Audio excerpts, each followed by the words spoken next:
In this video, we're going to talk about taking derivatives of trigonometric functions. So up here at the top, we have all of our trig derivatives.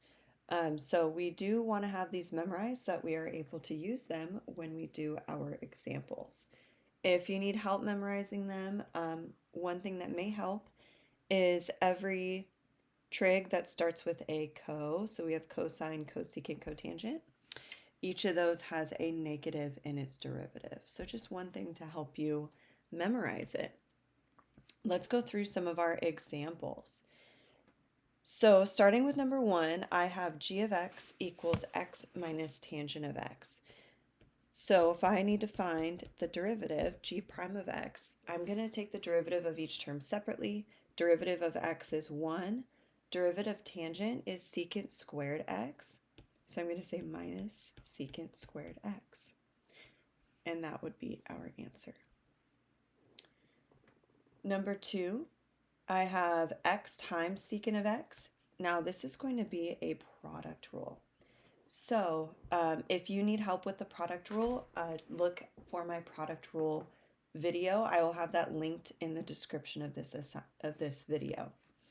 So let's take our derivative, y prime. I'm going to start by taking the derivative of the first function x, that's 1, and I'm going to leave the second function secant of x.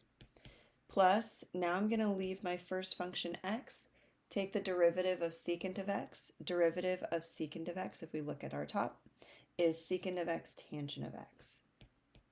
So I have times secant x tangent x. This equals, just to clean it up a little bit, secant of x plus x times secant of x tangent of x. And that is our second derivative.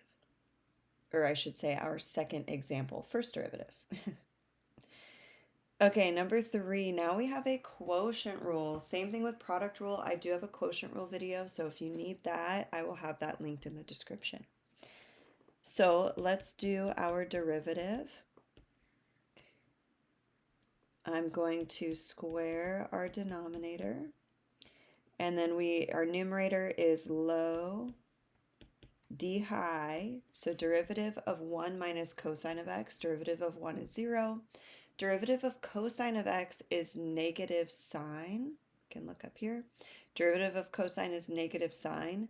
So since I already have this negative, that's going to turn into positive sine of x. So I did low d high minus high. I'm going to leave my 1 minus cosine of x.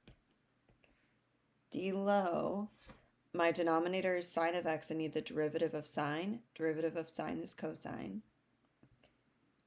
So I have times cosine of x.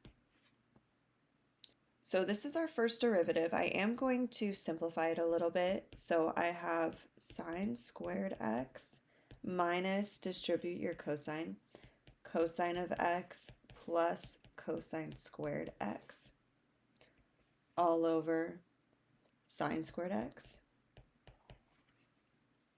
We should know that sine squared x plus cosine squared x equals 1. That's one of our Pythagorean identities.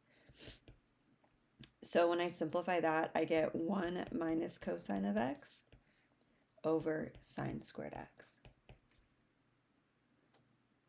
I can keep going from there. Sine squared x, if I use that same Pythagorean identity, I'll write it over on the side. If you subtract cosine squared x on both sides, sine squared x equals 1 minus cosine squared x. So I'm going to do that in the denominator. Instead of sine squared x, I'm going to put 1 minus cosine squared x. And then you can factor your denominator as a difference of squares, 1 plus cosine of x, 1 minus cosine of x. Now I can cancel my 1 minus cosine of x's, and I get 1 over 1 plus cosine of x. And that is going to be my answer. Depending on your situation, you may have a multiple choice question.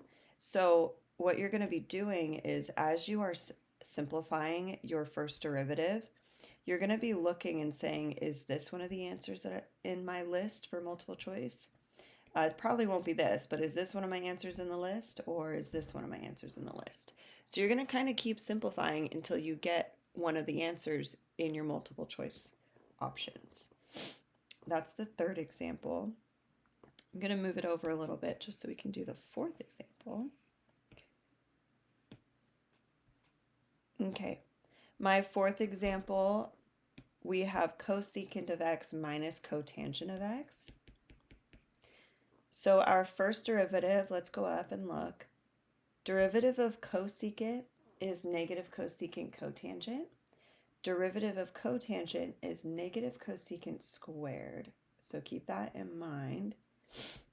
So I'm going to start with derivative of cosecant. That's negative cosecant x cotangent x. And then derivative of cotangent is negative cosecant squared. So your negatives are going to cancel. So this is going to be plus cosecant squared x. I can factor out a cosecant of x if I want. That would give me negative cotangent of x plus cosecant squared x, or sorry, plus cosecant of x to the first power. So I'm going to say cosecant x minus cotangent x.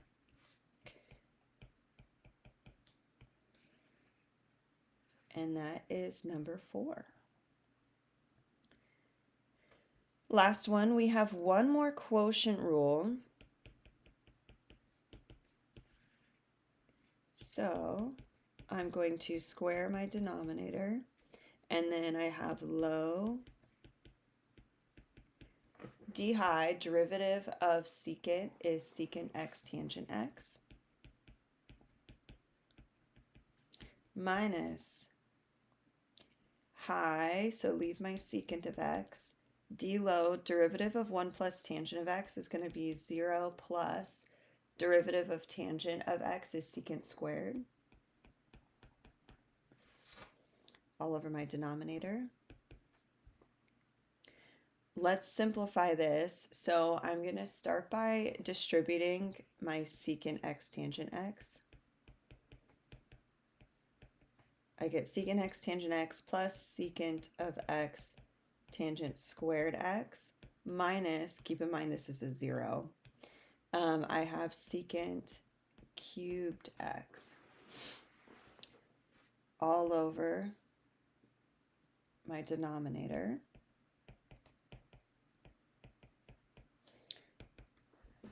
After this step, notice that your terms all have secant of x in them. So I'm going to factor out a secant of x.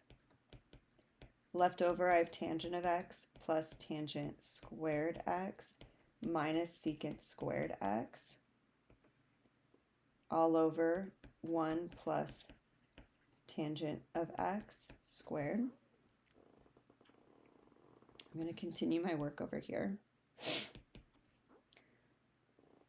From here, a couple things that we can do. One of our other Pythagorean identities is tangent squared x plus 1 equals secant squared x. So I'm going to replace this secant squared x with tangent squared x plus 1, and we're going to simplify from there.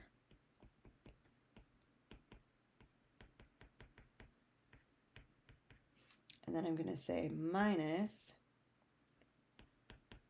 tangent squared x plus 1 all over our 1 plus tangent of x squared. Notice that your tangent squared x's are going to cancel, and then this is minus 1. So I have secant of x times tangent of x minus 1 all over 1 plus tangent of x squared. And that is our last example. So these are a few examples of taking derivatives where we have trigonometric functions. Thank you for watching.